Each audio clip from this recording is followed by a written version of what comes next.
This podcast is supported by Progressive, a leader in RV insurance. RVs are for sharing adventures with family, friends, and even your pets. So if you bring your cats and dogs along for the ride, you'll want Progressive RV insurance. They protect your cats and dogs like family by offering up to $1,000 in optional coverage for vet bills in case of an RV accident, making it a great companion for the responsible pet owner who loves to travel. See Progressive's other benefits and more when you quote RV insurance at Progressive.com today. Progressive Casualty Insurance Company and Affiliates. Pet injuries and additional coverage and subject to policy terms. It's the 77 WABC News Hour. Sponsored by Secure Cash, LLC. Talking the news with Noam Laden. All the news you need to know with Joe Nolan, traffic, Justin Ellick, sports. And now, Talking the news with Noam. On 77 WABC. Yes, that's me, 5 o'clock. Good morning. It is Thursday, June 5th. Your forecast from the 77 WABC Weather Center. Mix of sun and clouds today. Going to be warmer, high 89. Tonight and overnight, some clouds, low 71. And then Friday, sunshine in the morning, clouds in the afternoon, high 85. If you're walking out the door with us right now, 63 and clear in Stony Point up in Rockland County, 65 and cloudy in Monroe over in New Jersey, and it's 70 and clear right outside our Midtown studios. The top 5 at 5. Andrew Cuomo smacked around at the Democratic debate. President Trump has brought back his travel ban. There was a wild robbery in Queens. Did a bear wandering Westchester have to be shot? And wait, how many Rite Aids are closing? All right, let's get into it at 5:01. It was a crowded and rowdy debate stage last night for the Democrats who want to be the next mayor of New York City, squaring off, all of them taking their aim at Andrew Cuomo, who in every single poll seems to be leading by a lot. The first person to pick on Andrew was the person who's in second place in most of those polls, State Assemblyman Zohran Mamdani. One of my regrets is having trusted the leaders within our own party, leaders like Andrew Cuomo. Yeah, so it just started there, and then it was downhill for Andrew Cuomo after that. I mean, he had to know it was coming. So from the first moment of this debate, it seemed to be open season, 8 against 1. So 9 candidates in all, 8 all against Andrew Cuomo, who, by the way, if you didn't see the debate, first of all, there was just too many people on stage, but he was dead center. So you got his reaction shot. You could see everybody pounding the former governor. The people who don't feel safe are young women, mothers and grandmothers around Andrew Cuomo. That's the greatest threat to public safety in New York City. It's not only that Andrew Cuomo lied to Congress, which is perjury, he also lied to the grieving families whose loved ones he sent into those nursing homes to protect his $5 million book deal. Ouch. It only got worse from there. He was asked, the former governor, if he had regrets during his time as governor. He really couldn't come up with any. So the people on stage came up with things he should regret. Andrew Cuomo has the nerve to talk about defund when he signed the bail reform bill with loopholes that you didn't even read. No regrets when it comes to cutting child care. No regrets when it comes to slow walking PPE and vaccinations in the season of COVID to black and brown communities. Yeah. Really, no regrets. Yeah, so that's kind of what a lot of the night sounded like. So Cuomo did get a couple in himself, and he only seemed to be worried about Mamdani, who in some polls was trailing him by 8 or 10 points. So when he got the chance to speak, because most of the time these candidates got 30 seconds, so it's just not a lot of time because there were so many of them during this 2-hour debate. The only challenger he was going after was Mamdani, because Mamdani's the only challenger to break through in the poll so far. Donald Trump would go through Mr. Mamdani like a hot knife through butter.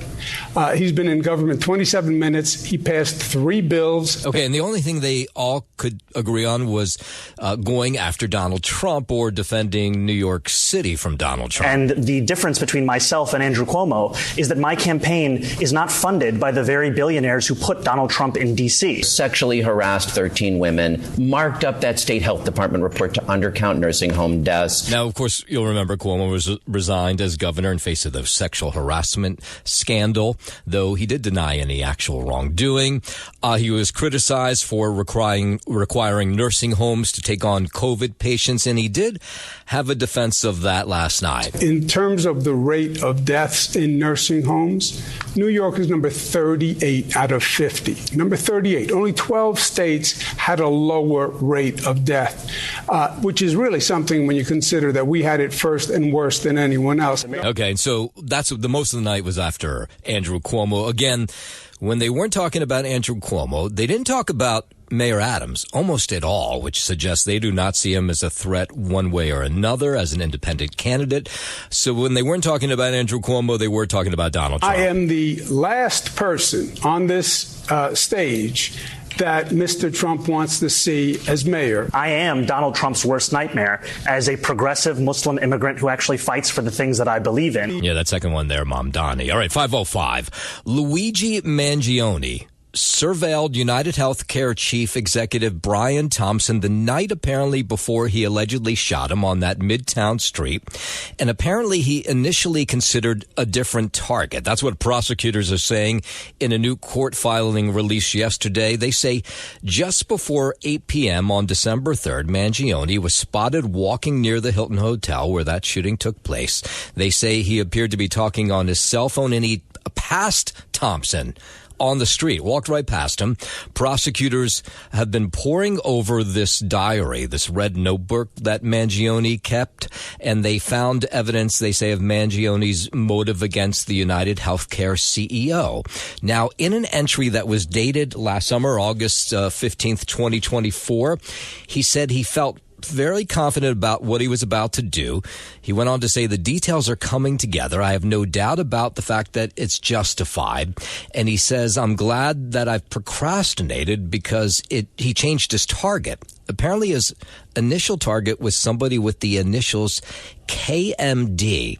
But in the end, he said that would not do anything to spread awareness and that it was better he go after the healthcare CEO. So interesting information coming out from prosecutors last night. 506, President Trump resurrecting the travel ban policy from his first term, signing a proclamation last night, preventing people from a dozen nations from entering the U.S. The countries include Afghanistan, Burma, Chad, Republic of Congo, Equatorial Guinea, Eritrea, Haiti, Iran, Libya, Somalia, Sudan, and Yemen. All, of course, minus one nation there, African nations. Very simply, we cannot have open migration from any country where we cannot safely and reliably vet and screen those who seek to enter the United States. No doubt you remember during his first term, the president issued an executive order banning travel to the U.S. by citizens of 7 predominantly Muslim countries at the time. The order, often referred to as the Muslim ban or the travel ban, was retooled amid some legal challenges until a version was upheld by the Supreme Court in 2018. No doubt we'll hear more about this as the day wears on because he announced this late last night. WABC News Time 508. Let's go down to D.C. Republican senators meeting at the White House yesterday to discuss President Trump's so-called Big Beautiful Bill. Correspondent Peter Alexander reports that just days after leaving his temporary job with the administration, Elon Musk continues to blast this measure. Musk launching a long string of posts yesterday. I'm sorry, but I just can't stand it anymore. This massive, outrageous, pork-filled congressional spending bill is a disgusting abomination, he writes, adding, shame on those who voted for it. You know you did wrong. You know it. House Speaker Mike Johnson pushing back, calling Musk's comments very disappointing.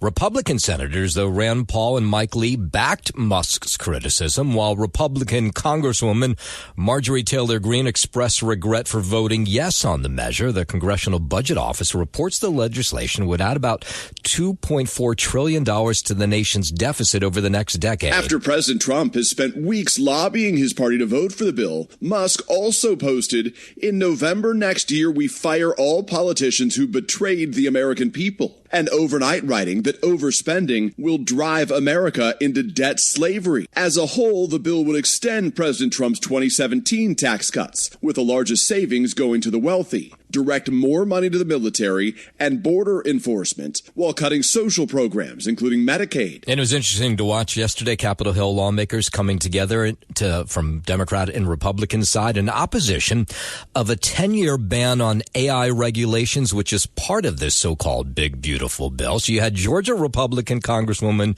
Marjorie Taylor Greene siding with California Democrat Ted Lieu. That doesn't happen apparently too often. I agree with Marjorie Taylor Greene once every 100 years. This is that time. Okay, he says he wants the Senate to strip out this provision, and so does Greene. I agree that this 10-year provision is extreme. It's going to cause unnecessary harm. This is a bad provision, and I hope the Senate will take out this 10-year moratorium. WABC News Time 511, Justice Department pressing a federal appeals court to reverse a judge's ruling that blocked President Trump's effort to end birthright citizenship. The three-judge panel hearing marks the first time one of the nation's intermediate courts has heard oral arguments over the constitutionality of the controversial policy. It comes as the Supreme Court is also considering whether it should modify the lower court injunctions to allow Trump to partially begin enforcing the policy while the legal challenges are resolved. I'm Brian Shook. WABC News Time 511 out to Colorado. Department of Homeland Security now looking into what the family of suspect Muhammad Solomon might have known about his plans for Sunday's fire attack on those pro-Israel demonstrators in Boulder. Correspondent Morgan Chesky has more. Solomon's wife and their 5 children are now in ICE custody, according to the Secretary of Homeland Security. The White House writing on X, they could soon be deported. Now, Solomon dressed as a gardener to get close to these protesters, then used a makeshift flamethrower, Molotov cocktails on this crowd. He's accused of being in the U.S. illegally, facing both state and federal charges, including attempted murder.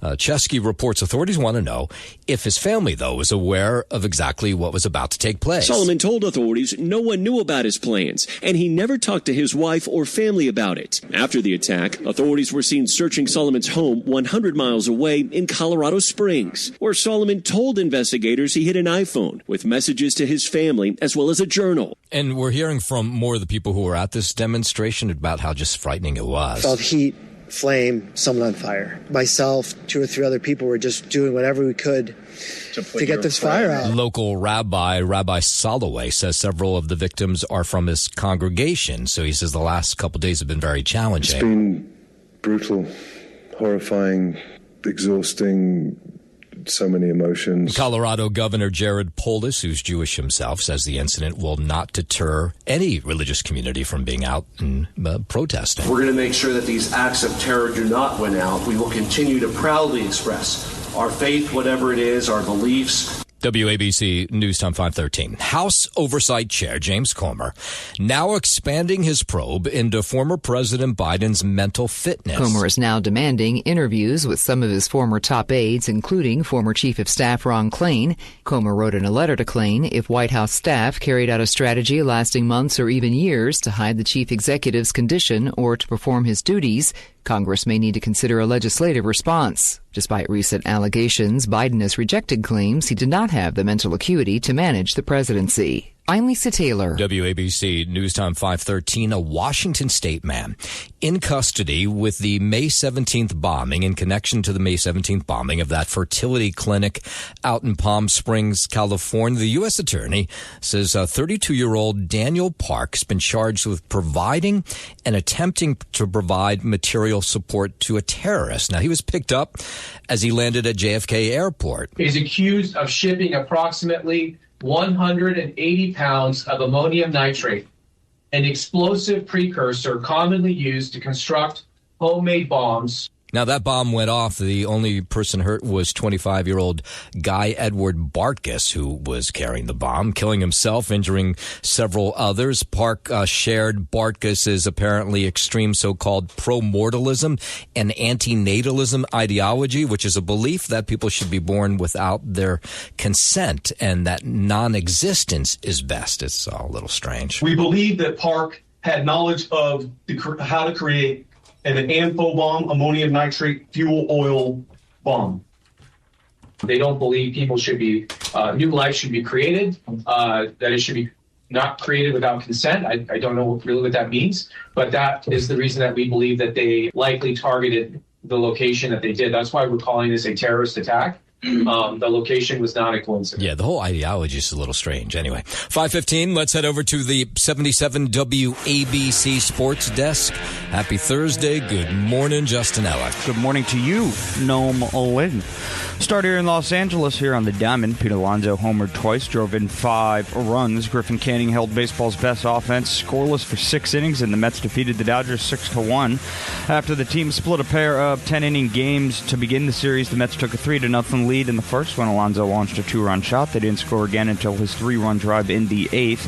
When Alonso hammered his 14th homer of the season, Canning allowed 3 hits, struck out 7, and walked 1 for his first win since May 5th. At Arizona. Up next for the Mets, the lefty David Peterson will start this afternoon's series finale against the Dodgers, set for a 4:10 p.m. first pitch from L.A. In the Bronx, the Yankees got blanked in the middle game of their 3-game series against the visiting Cleveland Guardians. The final score 4-0. Aaron Judge ended the night with 2 hits, bringing his batting average up to .389 on the year. Starter Clark Schmidt allowed 3 runs and 7 hits in 5 2/3 innings of work. He struck out 8 and walked 1. The Yankees were shut out for just the second time this season. Up next for the Yanks, ace Max Fried will start tonight's series finale and rubber game against the Guardians, set for a 7:05 p.m. first pitch from the Bronx. To the NHL last night, your final in OT from Edmonton. The Oilers prevailing in Game 1, besting the Panthers by a final score of 4-3. Edmonton, of course, now jumps out to a 1-0 series lead. Game 2 is Friday night from Edmonton, and tonight on the hardwood, 8:30 p.m., the NBA Finals will get underway between the Pacers and the Thunder. Game 1 is out in OKC, once again, an 8:30 p.m. tip-off. That is your sports. No, man, I'm Justin Ellick on 77 WABC. Hey, business owners, make your cash secure again with Secure Cash, LLC. Transporting your business's cash safely in armored trucks. SecureCashLLC.com.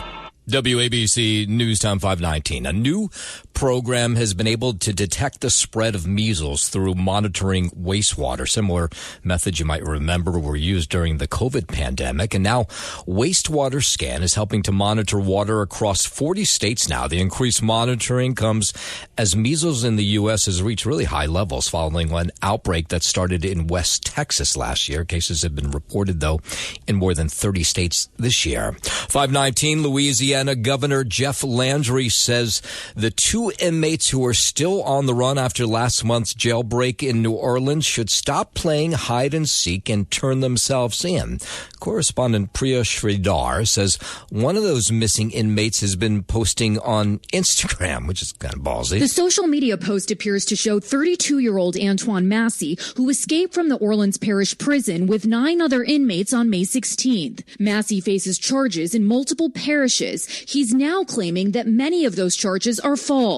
Yeah, he was appealing to President Trump, others to help him out. Police actually raided that house where the videos were shot, but Massey had already left. A $50,000 reward being offered for any tips that lead to the capture of Massey and another inmate, Derek Groves. The Orleans Parish Sheriff's Office says they're aware of the post and in a statement wrote, quote, "If the individual depicted in the video is indeed Antoine Massey, we strongly urge him to come forward and turn himself in to the proper authorities." Now, it has been interesting over the last 48 hours or so. Some people who know Massey well are telling him, hey, turn yourself in. One of them is the family pastor, Pastor Robert Brown. We're extremely happy that he's alive, and we are assured that at some point he's going to reach out to one of us to turn himself in. Now, clearly, somebody must be helping him, right? Massey's mother, she also says, hey, turn yourself in. If you do nothing else, do this for Mom, and I promise you, with every breath in my body that God give me,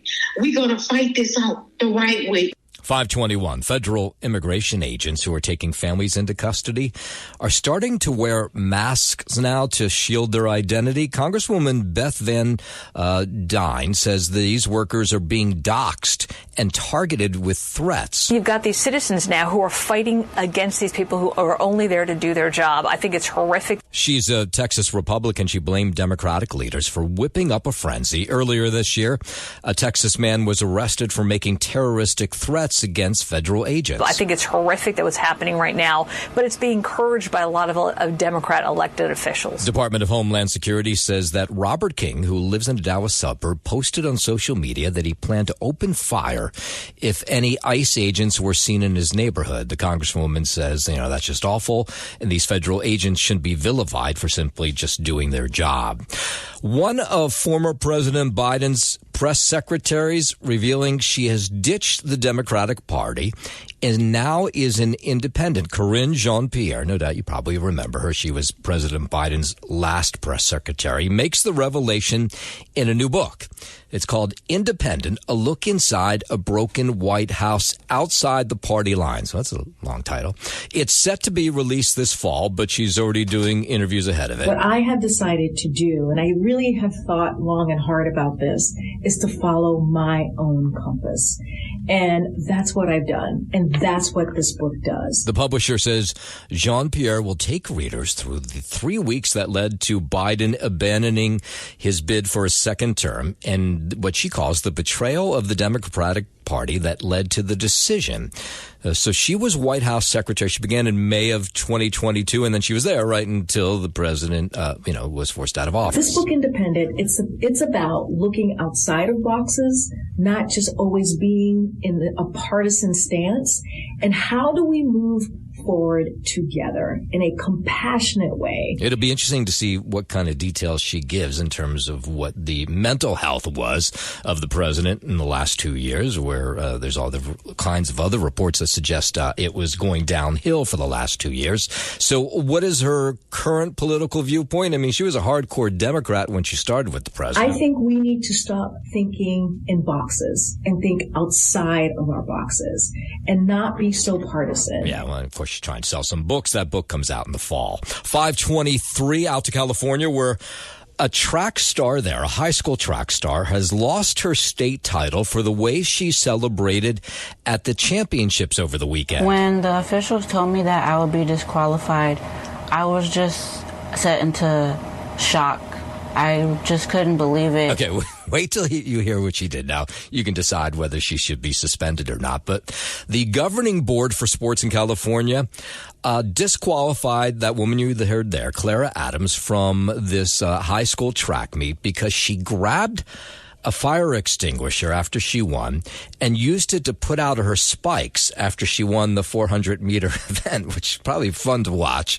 But the California board says that's unsportsmanlike. Her dad says the stunt was done as a way just to sort of, show off to the other competitors, and it wasn't meant to be disrespectful. It was just really disappointing because they just took my moment away from me that quick. Yeah, I mean, it's probably not the right thing to do, to take a fire extinguisher, as cool as it probably looks. Well, after the race was over, clearly, Clara made sure she was off the track. She was away from her competitors. She was facing me. It was really a father-daughter celebration. Okay, yeah. 525, a mural of Laker legend Kobe Bryant and his daughter Gianna, both who died in that helicopter crash in Calabasas back in 2020, has been vandalized for some reason a second time. It happened just days after the mural was restored from a previous graffiti attack. The mural, Mama's Forever, is on the side of a building at the corner of 14th and Main Streets in downtown L.A. It's the work of artist Slow Motions, whose real name is Louis Palsino. In April, somebody painted graffiti over much of it. Palsino created a GoFundMe page to cover the cost of repairing the mural, and Lakers star Luka Doncic donated the full $5,000 needed. Now the mural's been attacked again with white spray paint covering most of the artwork. I'm Tammy Trujillo. Yeah, just weird. Rock and Roll Hall of Famer Dave Mason canceling all of his 2025 tour dates due to apparently an ongoing health issue. Only you know and I know all the love that we've got to show. Mason said in a statement that his health issues stem from an infection he had in March. The tour included rescheduled dates from shows he had to cancel last fall when he was diagnosed with an urgent heart condition in September. Mason was inducted into the Rock and Roll Hall of Fame in 2004 as a member of Traffic. I'm Mark Mayfield. There's new evidence today suggesting that the death of King of Hill actor Jonathan Joss may have been a hate crime. Video footage from a film festival in Austin shows the 56-year-old telling a crowd, this is of course obviously before he was killed, that he'd been targeted at a South Texas home for being gay. My house burned down 3 months ago. because I'm gay. Joss did not go into detail before leaving that festival.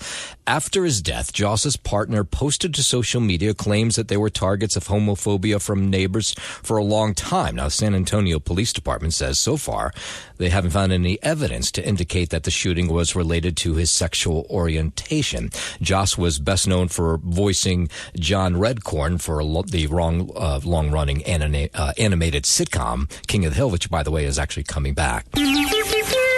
It's the 77 WABC News Hour. Sponsored by Secure Cash, LLC. Talking the news with Noam Laden. All the news you need to know with Joe Nolan, traffic, Justin Ellick, sports. And now, Talking the News with Noam on 77 WABC. Yes, that's me. Good morning. It is Thursday, June 5th. Your forecast from the 77 WABC Weather Center. Sun and clouds today. Going to be warmer than it has been probably since last year, right? I would think so. High 89. We haven't hit that number this year. Tonight and overnight, some clouds, low 71. And then Friday, sunshine in the morning, clouds in the afternoon, high 85. If you are walking out the door with us right now, so happy you are. 63 clear, Stony Point up in Rockland County. 65 and cloudy in Monroe over in New Jersey. It's 69 and clear right outside our Midtown studio. WABC News Time 5:38. Okay, it's the beginning of summer. I mean, we haven't hit the official day. It's June 21st, but the temperatures will be in the 90s throughout much of the tri-state today. Just making sure I get in the shade every so often, but having cool breezes like this helps, and, air conditioning. I don't plan on staying cool. I love the sun. I mean, I thrive in the sun, so I'll just be biking and enjoying the weather. Yeah, I've been waiting for this weather. Yeah, right now the heat and high humidity is kind of novel, right? 'Cause it's new from last year.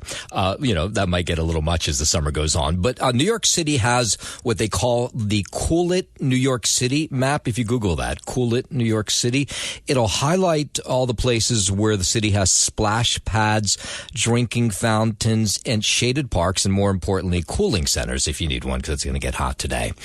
It was a crowded, rowdy debate stage last night. Democratic debate, all 9 candidates on stage. Everybody taking aim at the front runner, who is Andrew Cuomo. One of my regrets is having trusted the leaders within our own party, leaders like Andrew Cuomo. That was Zohran Mamdani, who started off the night. Now, they didn't get a lot of talking time because there were so many people on stage, but almost all night it was 8 against 1, everybody against Andrew. The people who don't feel safe are young women, mothers and grandmothers around Andrew Cuomo. That's the greatest threat to public safety in New York City. It's not only that Andrew Cuomo lied to Congress, which is perjury, he also lied to the grieving families whose loved ones he sent into those nursing homes to protect his $5 million book deal. Now, Cuomo said he didn't have a lot of regrets from his time as governor, and of course they pounded him for that as well. Andrew Cuomo has the nerve to talk about defund when he signed the bail reform bill with loopholes that you didn't even read.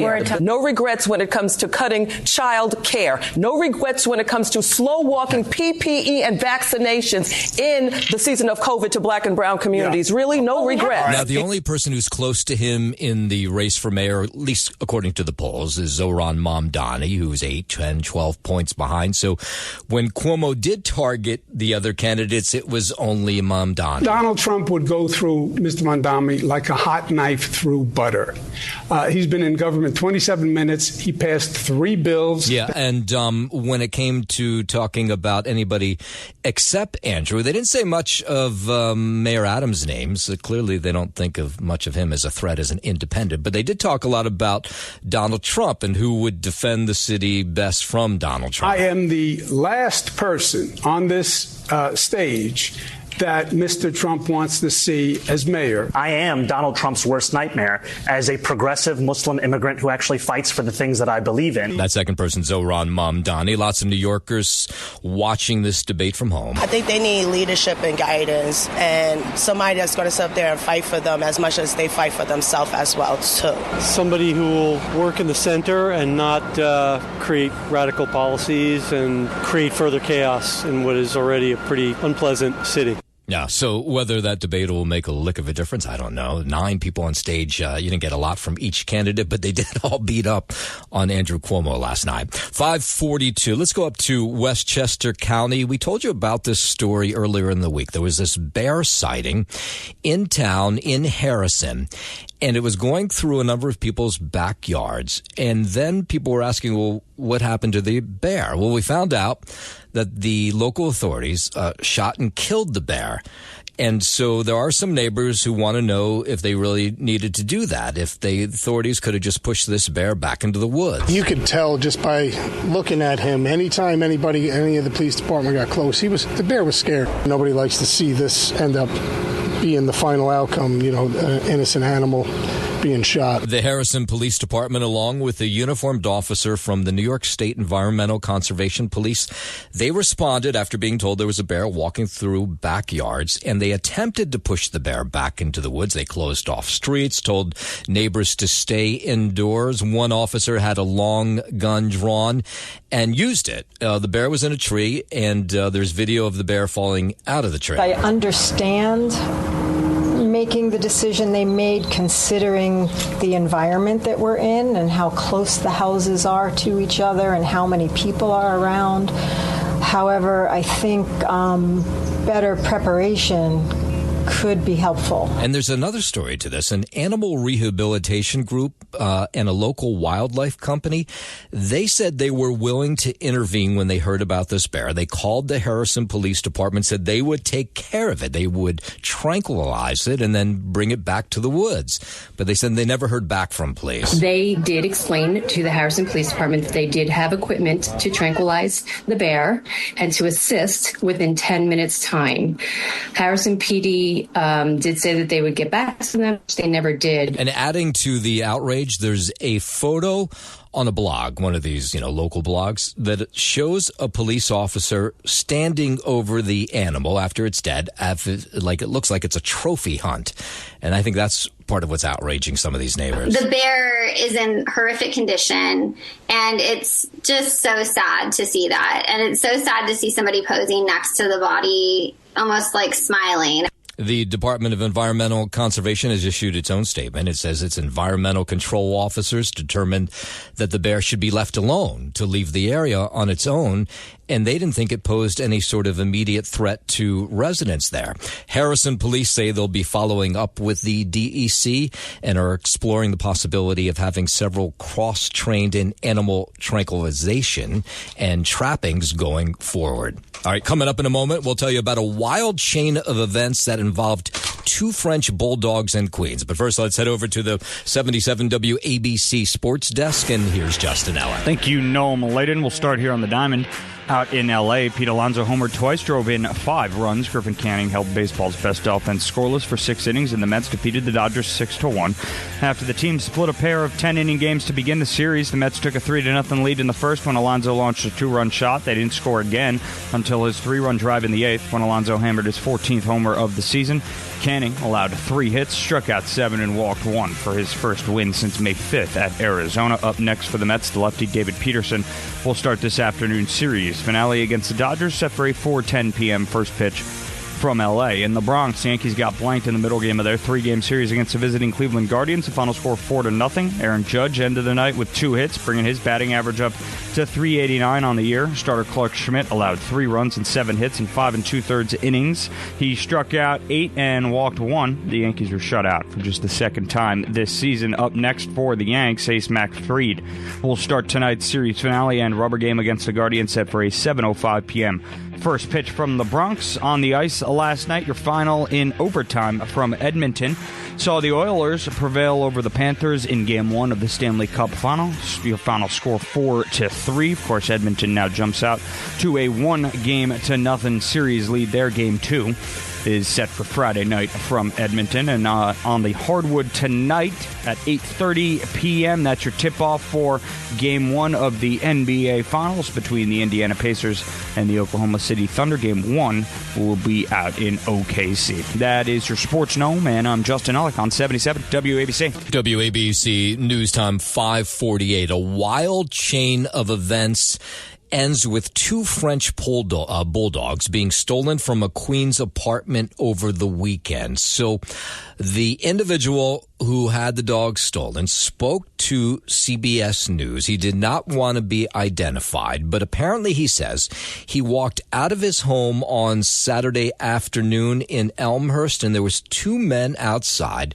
They said something to him. He walked closer to find out what they were saying. That's when he says they shoved him into the back of their car and then started doing all kinds of wacky things. They asked me a question if I had some weed, and I just went around the car, and then that's when they came out with their guns drawn, zip-tied me, and started extorting me. Yeah, so they pulled him into the backseat of the sedan while surveillance video appears to show this man armed with a gun, this individual who took the other guy that you just heard from, into the car.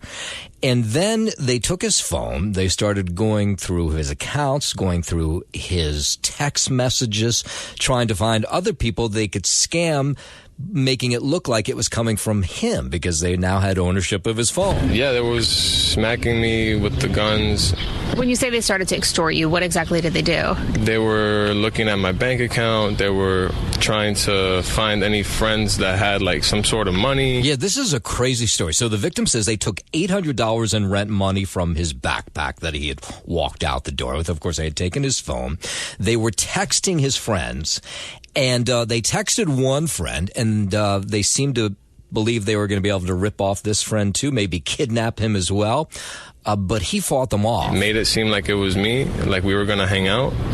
And when he came downstairs, they tried to zip tie him. Yeah, so the second victim somehow managed to fight these attackers off, but they got his apartment keys in the process. And it was a very involved story. So several hours later, when he wasn't home, these same people who had kidnapped a friend stole the keys from another friend, broke into this apartment, stole clothing. He has a camera, so you can see this all happening.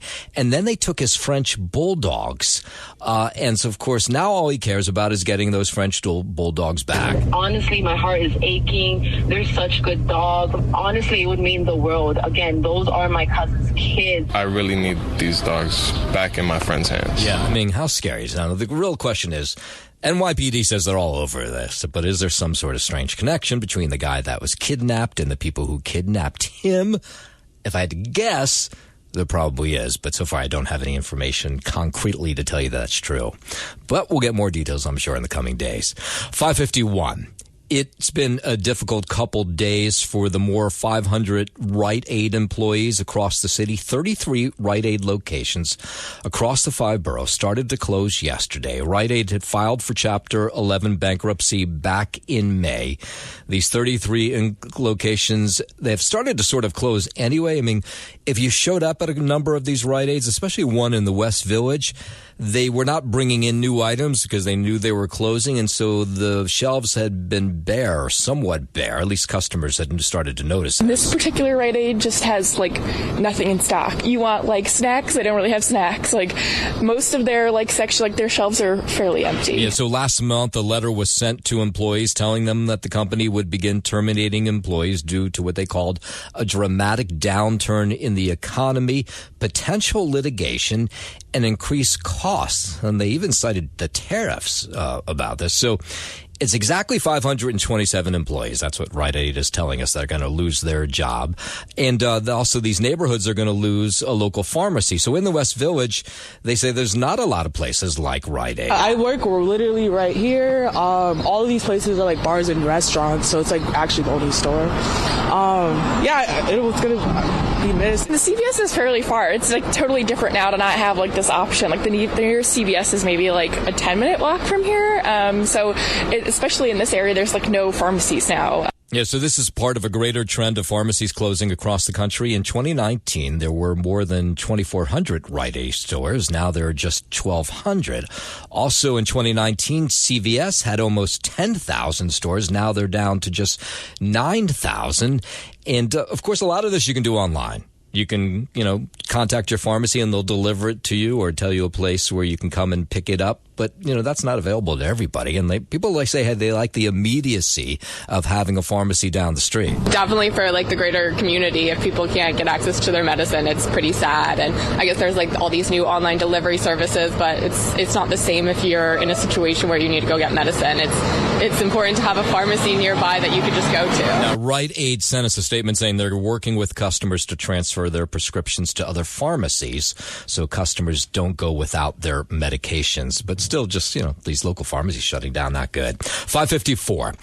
An investigation continues into what caused a smoky fire on Wednesday at a recycling plant on Long Island. It broke out at the Crown Recycling in Calverton, sparking environmental concerns because, according to the Riverhead City Councilman Kenneth Rothwell, the facility accepts scrap metal, electronics, and even asbestos. So you don't want to be breathing that stuff in. Riverhead Fire Department have issued an all clear to residents that there's no active threat at this time. So people who live within a 4-mile radius were told to shut their windows.